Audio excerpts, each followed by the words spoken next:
আসসালামু আলাইকুম, আপনাদেরকে স্বাগত জানাচ্ছি ওয়েস্টার্ন মিথোলজিতে। আজকে আমরা পাশ্চাত্য পুরাণের একটি চরিত্র থিসিয়াস সম্পর্কে আলোচনা করব। থিসিয়াস এজিয়াসের প্রথম স্ত্রী ব্যালাইটি বা দ্বিতীয় স্ত্রী ক্যালসিওপি কোনো সন্তান জন্ম দিতে সক্ষম না হলে তিনি ডেলফির ওরাকলে ভবিষ্যৎবাণী শোনার জন্য যান। ফেরার পথে করিন্থের মিডিয়ার সাথে তার সাক্ষাৎ হয়। মিডিয়া তার থেকে প্রতিশ্রুতি আদায় করেন যে মিডিয়া যদি কখনো এথেন্সে আশ্রয় চান তাহলে তাকে আশ্রয় দেবে। বিনিময়ে মিডিয়া তাকে ম্যাজিক ক্ষমতায় তাকে একটি পুত্র সন্তান জন্ম করিয়ে দিবেন। পরে তিনি তার পুরনো সঙ্গী পিথিয়াসের সাথে ট্রোজানে দেখা করেন। পিথিয়াস খুব বন্ধুবৎসল ছিলেন এবং সে যুগে শ্রেষ্ঠ শিক্ষিত ব্যক্তি হিসেবে তিনি সমাদৃত ছিলেন। বেলারাফন তার মেয়ে ইথারকে পিথিয়াসের সাথে বিয়ে দিতে চেয়েছিলেন, কিন্তু মিডিয়ার জাদু দ্বারা প্রভাবিত হয়ে পিথিয়াস এজিয়াসকে অত্যধিক মদ পান করিয়ে ইথরার বিছানায় পাঠিয়ে দেন এবং সেখানে তারা মিলিত হন। পরে একই রাতে সমুদ্র দেবতা পোসাইডন তার সঙ্গে যৌনান্তে উপভোগ করেন। ফলে ইথারার গর্ভে জন্মগ্রহণকারী শিশু সন্তানটি পিতৃপরিচয় নিয়ে প্রশ্ন উঠতেই পারে। যাই হোক, পোসাইডন ভবিষ্যৎ সন্তানের পিতৃত্বের দাবি এজিয়াসের হাতে তুলে দিলেও আগত সন্তানের পিতা হিসেবে কখনো এজিয়াস আবার কখনো পোসাইডন ভাবা হয়। উল্লেখ্য, এই সন্তানটি থিসিয়াসে, যিনি পরবর্তী জীবনে এথেন্সের বীর হিসেবে সমাদৃত। ছোটকাল থেকেই থিসিয়াস সাহসী ছিলেন। তার চাচাতো ভাই হেরাক্লেস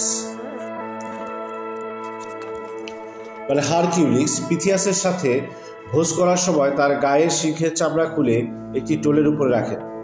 তা দেখে প্রাসাদের অন্য শিশুরা ভয়ে পালিয়ে গেলে 7 বছরের থিসিয়াস কুড়াল নিয়ে তেড়ে আসেন সিংহ চামড়াকে হত্যা করার জন্য জীবন্ত সিংহ মনে করে। 16 বছর বয়সে ডেলফির ওরাকলে যান এবং সেখানে তার প্রথম পৌরুষত্বের প্রতীক চুল অ্যাপোলোর নিকট সমর্পণ করেন। তিনি ভিন্ন ধর্মী প্রথার জন্য শুধু মাথার সামনের অংশে চুল কামান আরবদের মতো। এই জাতীয় চুল কামানোকে থিসিয়ান হিসেবে এখনো মানুষ ভাবে। যৌবন বয়সে থিসিয়াস শক্তিশালী, বুদ্ধিমান ও দুরন্ত ছিলেন। তার মা ইথার তাকে একটি বিরাট পাথরের নিকট নিয়ে গেলেন, যার নিচে ছিল এজিয়াসের তরবারি ও স্যান্ডেল। মার নিকট থেকে তার জন্মের কাহিনী শুনে পাথরটাকে তিনি উল্টিয়ে ফেলেন এবং তরবারি ও স্যান্ডেল নিলেন। সেই পাথরটিকে মানুষ এখনও থিসিয়ান পাথর বলে। যাই হোক, পিতার সাথে সাক্ষাতের বাসনায় থিসিয়াস নিরাপদ জলপথ বাদ দিয়ে বিপদসংকুল স্থলপথে রওনা হলেন, মার প্রচণ্ড আপত্তি সত্ত্বেও। শুধুমাত্র এক অদম্য তাড়নায় চাচাতো ভাই হেরাক্লেসের জৌলুসকে ছাড়িয়ে যাওয়া। ইসমাসে সিলিস নামে এক ব্যক্তি ছিল যে নিরপরাধ পথিককে হত্যা করত বিশেষ কায়দায়। 2টি গাছের চূড়া বা মগডাল ঝুলিয়ে নিচে একসাথে করত এবং অসহায় পথিকে 2টি হাত 2টি গাছের সঙ্গে বেঁধে গাছ 2টি ছেড়ে দিত। ফলে গাছ 2টি সোজা হয়ে উপরে যেত আর পথিক মারা যেত। এরূপ ঘটনায় অনেক লোককে সিলিস হত্যা করে। থিসিয়াস মল্লযুদ্ধে তাকে পরাজিত করেন এবং সিলিস অন্যদের যেভাবে হত্যা করত থিসিয়াস একইভাবে তাকেও হত্যা করেন। তা দেখে সিলিসের সুন্দরী কন্যা পেরিগানি ঝোপের ভেতর লুকানোর চেষ্টা করে। থিসিয়াস তাকে খুঁজে বের করলে সে প্রথম দর্শনে থিসিয়াসের প্রেমে পড়ে এবং তার গর্ভে থিসিয়াসের প্রথম পুত্র হয়, যার নাম মিলানিপ্লাস। পরে থিসিয়াস পেরিগানিকে ডিওনিয়াসের সাথে বিয়ে দেন। থিসিয়াসের চলার পথে সারসায়নের দেখা পান। সারসায়ন পথিককে তার সাথে দ্বন্দ্বযুদ্ধে আহ্বান করতেন এবং আলিঙ্গন করে পথিককে হত্যা করতেন। এতে অনেক নিরপরাধ অযথা মৃত্যুর মুখে পতিত হয়। থিসিয়াস তার হাঁটু ধরে উপরে উঠিয়েছিলেন এবং মাথাটি মাটির দিকে প্রচণ্ড বেগে নিক্ষেপ করেন, ফলে তার তৎক্ষণাৎ মৃত্যু ঘটে। এরপর থিসিয়াস করিডাসে পৌঁছে সিলিসের পিতা পলিপিমনকে হত্যা করেন। পলিপিমন পথিকদের রাতে আশ্রয়ের কথা বলে তাদের খাটে শুতে দিতেন। লম্বা মানুষকে ছোট খাটে শুইয়ে তার লম্বা অংশটুকু কেটে ফেলত আর খাটো মানুষকে লম্বা বিছানায় শুইয়ে দিয়ে তাদের লম্বা করার চেষ্টা করত। উভয়ভাবেই পথিক মারা যেত। থিসিয়াস তাকে পরাজিত করে একইভাবে হত্যা করে। ইতিমধ্যে করিন্থ থেকে মিডিয়া এথেন্সে পালিয়ে আসলে এজিয়াস তাকে আশ্রয় দেন এবং বিয়ে করেন। তার গর্ভে এজিয়াসের ছেলে মেডাস জন্মগ্রহণ করেন। এজিয়াসের তখনও জানে না যে ইথারার গর্ভে তার একটি সন্তান হয়েছে এবং তিনি থিসিয়াস ছাড়া আর কেউ না। থিসিয়াসের আগমনে মিডিয়া হিংসাপরায়ণ হয়ে উঠলেন। তাই তিনি থিসিয়াসের আসার পর তাকে এজিয়াসের বিরুদ্ধে গুপ্তচর বা গুপ্তঘাতক হিসেবে চিহ্নিত করতে চেয়েছিলেন। সুতরাং তাকে হত্যার উদ্দেশ্যে এজিয়াসের বাড়িতে নিমন্ত্রণ জানানো হয়েছিল এবং মদের সাথে উলফ ব্যানের বিষ মিশিয়ে হত্যার চেষ্টা করা হয়েছিল। কিন্তু থিসিয়াস এজিয়াসকে তার স্বর্ণখচিত হাতলওয়া তরোয়ার বেরিয়ে দেখালে পিতা পুত্রের মিলন ঘটে। এজিয়াস তার পুত্রের আগমনে বিরাট সভা আহ্বান করে সেখানে পুত্রকে সবার সাথে পরিচয় করিয়ে দেন এবং শহরময় চলতে থাকে জমকালো অনুষ্ঠান, ভোজবাজি। অ্যান্ড্রোজিয়াসের মৃত্যুর ক্ষতিপূরণ হিসেবে প্রতি বছর 7 জন যুবক ও 7 জন যুবতীকে ক্রিটার ল্যাবিরিন্থে পাঠানোর জন্য এথেন্সবাসীকে নির্দেশ দিয়েছিল মাইনাস। মাইনোটর যাদেরকে ধ্বংস করবে। এই মাইনোটর ছিলেন ষাঁড় মাথাওয়ালা দানব যার নাম ছিল অ্যাস্টেরিয়াস। প্যাসিফে সাদা ষাঁড়ের ঔরসে এটাকে জন্ম দেন। যাই হোক, এথেন্সে আসার পর থিসিয়াস নিজে মাইনোটরের শিকার হতে রাজি হন। ডেলফির ওরাকলের পরামর্শ অনুযায়ী থিসিয়াস আফ্রিদিতিকে তার গাইড হিসেবে নেন এবং তার উদ্দেশ্যে একটি ছাগি উৎসর্গ করেন। উল্লেখ্য, মৃত্যুর সময় ছাগিটি ছাগলে রূপান্তর হয়। এই জন্য আফ্রিদিতির নতুন নাম হয় ইপিট্রাজিয়া। থিসিয়াস তার সহযাত্রীদের নিয়ে ক্রিটে পৌঁছালে মাইনস বন্দরে নেমে আসেন তাদের গণনার জন্য। মাইনস এসেই একজন এথেন্সের কুমারীকে পছন্দ করলেন। থিসিয়াস না থাকলে তাকে সেখানে হয়তো ধর্ষণ করতেন তিনি। থিসিয়াস পোসাইডনের ছেলে হিসেবে এথেন্সের সুন্দরীকে ধর্ষণের হাত থেকে রক্ষা করতে প্রতিশ্রুতিবদ্ধ। সাধ্য থাকতে প্রমাণ করো যে তুমি পোসাইডনের ছেলে, মাইনস তাকে বললেন। প্রথমে তুমি প্রমাণ করো যে তুমি জিউসের পুত্র, বললেন থিসিয়াস। দুজনেই দুজনের পিতৃ পরিচয় প্রমাণ করলেন। এদিকে মাইনসের নিজ কন্যা অ্যারাইডিন দেখা মাত্র থিসিয়াসের প্রেমে পড়লেন। আমি তোমাকে আমার সৎ ভাই মাইনোটরের হত্যার পথ বলতে পারি যদি তুমি আমাকে বিয়ে করে এথেন্সে নিয়ে যাও, অ্যারাইডিন বললেন। থিসিয়াস সঙ্গে সঙ্গে তা মেনে নিলেন ও তা পালনের প্রতিশ্রুতি দিলেন।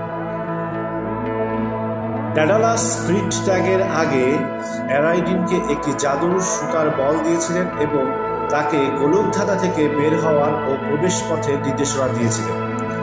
তার থেকে থিসিয়াস বলটি নিয়ে নির্দেশনা মতো দরজা খুলে চৌকাঠের সাথে সুতা বাঁধলেন। বলটি আপনা আপনি খুলে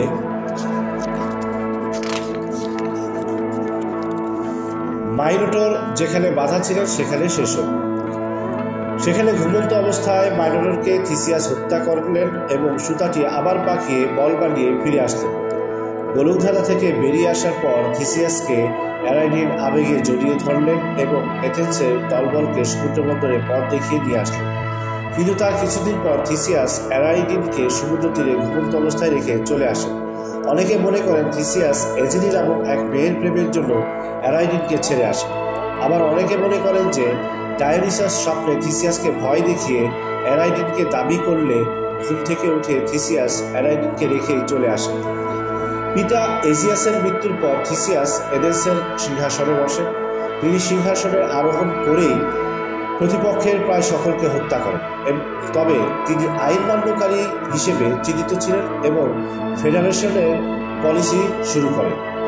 থিসিয়াস সকল স্থানীয় সরকারের প্রতিনিধিদের এথেন্সে ডেকে নিয়ে আসেন এবং সেখানে একটি কাউন্সিল হল এবং আইন কোর্ট স্থাপন করেন এবং নিজের হাতে সকল স্থানীয় সরকার বিলুপ্ত করার ক্ষমতা দেন। তিনি উপশহরগুলোকে মহানগরের সাথে সংযুক্ত করেন। তিনি 16 জুলাইকে ফেডারেশন দিবস হিসেবে ঘোষণা করেন এবং এই দিনকে অ্যাথেনিস সম্মানে সরকারি উৎসব হিসেবে ঘোষণা করেন। নগর বাড়ানোর জন্য থিসিয়াস যোগ্য নতুন আগন্তুকদের নাগরিক হওয়ার জন্য আমন্ত্রণ জানাতেন। অসংখ্য লোক তখনও নাগরিক হতেন।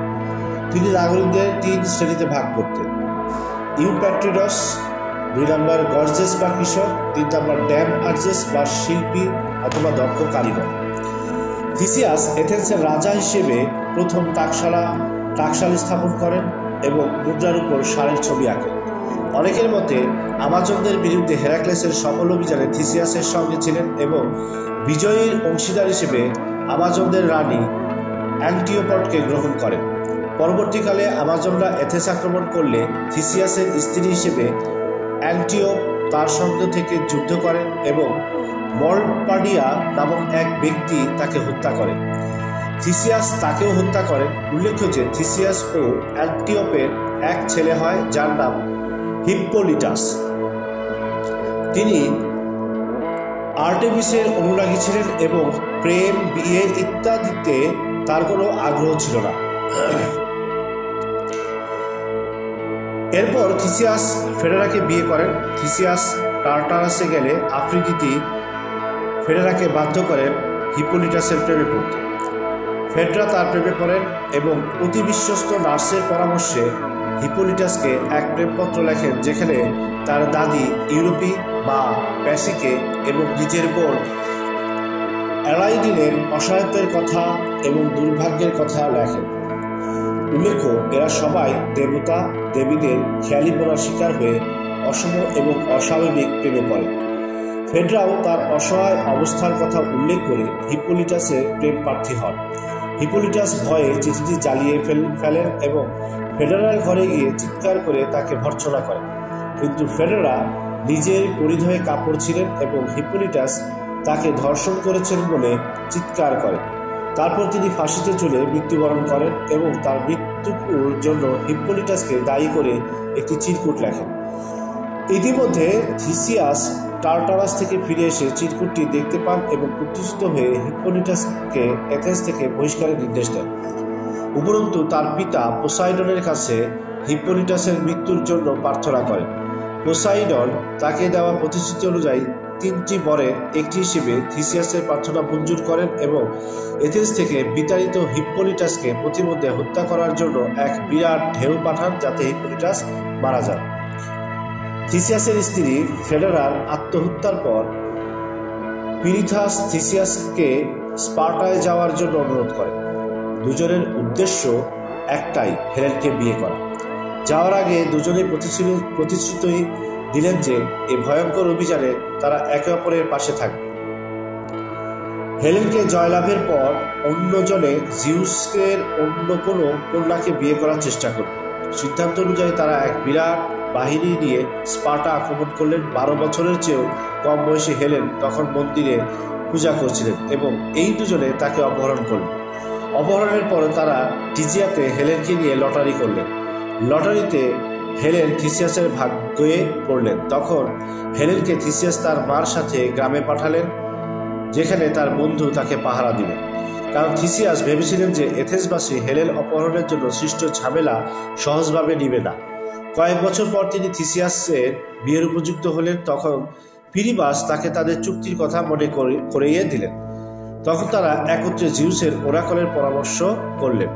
জিউস রাগ করে বললেন, তোমরা টার্টারাসে কেন যাও না? পার্সিফোনিকে পিরিথাসের কন্যা হিসেবে দাবি করো হেডিসের কাছে। সে আমার কন্যাদের মধ্যে সবচেয়ে মহৎ। থিসিয়াস রেগে গেলেন, কিন্তু পিরিথাস জিউসের ব্যঙ্গ করা বুঝতে না পেরে সত্যি সত্যি থিসিয়াসকে তার সঙ্গে পাতালপুরীতে যেতে অনুরোধ করলেন। শেষ পর্যন্ত পিথিরাসের অনুরোধে থিসিয়াস বাধ্য হলেন পাতালপুরীতে যেতে। পার্সিফোনির স্বামী হেডিস তাদের নির্লজ্জ অনুরোধ শুনে উত্তেজিত না হয়ে আতিথেয়তার ভান করলেন এবং দুজনকেই ভোলার চেয়ারে, যেটার নাম হচ্ছে চেয়ার অফ ফরগেটফুলনেসে, বসতে বললেন। তারা সেই চেয়ারে বসলেন, কিন্তু আর উঠতে পারলেন না। অবশেষে এভাবে 4 বছর কাটানোর পর হেরাক্লেস পাতালপুরীতে তিনি 3 মাথাওয়ালা কুকুর সার্ভিরাসকে নিয়ে যেতে আসেন এবং থিসিয়াসকে মুক্ত করে আবার পৃথিবীতে নিয়ে আসেন। পৃথিবীতে আসার পর তিনি দেখতে পান হেলেনের ভাইগণ হেলেনকে ফেরত নিয়ে গেছেন। সঙ্গে নিয়ে গেছেন তার মা ইথারাকে এবং পিরিথাসের এক বোনকে হেলেনের চাকর হিসেবে।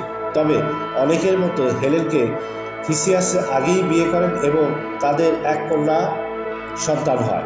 নাম তার ইফিজিনিয়া। টার্টারাসে অত্যাচারের ফলে থিসিয়াস অনেক দুর্বল হয়ে ফেরেন। উপরন্তু এথেন্স দুর্নীতিতে পূর্ণ হওয়ার তিনি এথেন্স ছেড়ে ক্রিটের উদ্দেশ্যে রওনা হন, কিন্তু প্রতিমধ্যে ঝড়ে জাহাজটি সিরোসে আটকা পড়ে। উল্লেখ্য, সেখানকার রাজা তাকে আশ্রয় দেন। সেখানে থিসিয়াসের পৈতৃক সূত্রে এক জমিদারি ছিল। সেটা দাবি করলে রাজা তা দেওয়ার ভান করেন এবং সীমানা দেখানোর নাম করে তাকে উঁচু পাহাড়ে উঠান ও ধাক্কা মেরে নিচে ফেলে দিলে থিসিয়াস সেখানে মারা যান। তার অনেক দিন পরে এথেন্সবাসীরা সেখান থেকে তার কবরস্থান খুঁজে তার কঙ্কাল ও তরবারি নিয়ে আসেন এবং এথেন্সে অনেক অনুষ্ঠানের মধ্যে তাকে পুনরায় কবর দেয়। ধন্যবাদ। আমাদের চ্যানেলটিকে সাবস্ক্রাইব করবেন এবং লাইক করবেন।